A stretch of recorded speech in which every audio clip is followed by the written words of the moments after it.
Palakkad Anakkara government higher secondary സ്കൂളിന്റെ പുതിയ കെട്ടിട ഉദ്ഘാടനം ഉത്സവമാക്കി മാറ്റി നാട്. തദ്ദേശ സ്വയംഭരണ വകുപ്പ് മന്ത്രി MP രാജേഷ് ഉദ്ഘാടനം നിർവഹിച്ചു.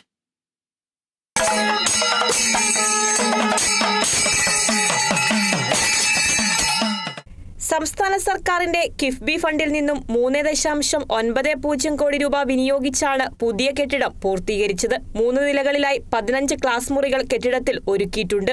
ഓരോ നിലയിലും ആൺകുട്ടികൾക്കും പെൺകുട്ടികൾക്കും ശുചിമുറികൾ, പെൺകുട്ടികൾക്ക് വിശ്രമമുറി, 4 ലാബുകൾ എന്നിവയുമുണ്ട്. ഭാവി ലിഫ്റ്റ് സംവിധാനം ഉൾപ്പെടെ ആധുനിക സൗകര്യങ്ങളോട് കൂടിയാണ് നിർമ്മാണം പൂർത്തീകരിച്ചത്. കെട്ടിടോദ്ഘാടനം തദ്ദേശ സ്വയംഭരണ വകുപ്പ് മന്ത്രിയും തൃത്താല MLA-യുമായ MP രാജേഷ് നിർവഹിച്ചു.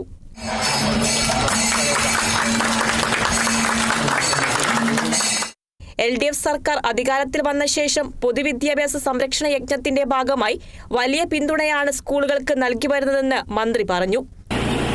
കേരളത്തിലെ LDF ഗവൺമെന്റ് പൊതുവിദ്യാഭ്യാസ മേഖലയിൽ ചെലവഴിച്ചത് 3500 കോടി രൂപയാണ്. 3500 കോടി രൂപ പൊതുവിദ്യാഭ്യാസ സംരക്ഷണ യജ്ഞത്തിന്റെ ഭാഗമായി. അങ്ങനെയാണ് ആനക്കര സ്കൂളിന് 3,90,00,000 കിട്ടിയത്. ആനക്കര സ്കൂളിന് മാത്രമല്ല, Anakkara government higher secondary school, diet lab സ്കൂളിന് ഇതേ തുക കിട്ടിയിട്ടുണ്ട്. ചാത്തന്നൂർ സ്കൂളിന്, മേടത്തൂർ സ്കൂളിന്, അതുപോലെ കുമരനെല്ലൂർ സ്കൂളിന്, ഇങ്ങനെ 6 സ്കൂളുകൾ 3,90,00,000 വെച്ച് കിട്ടിയിട്ടുണ്ട്.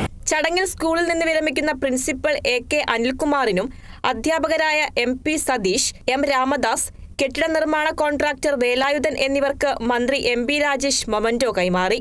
Kerala vision news, Palakkad.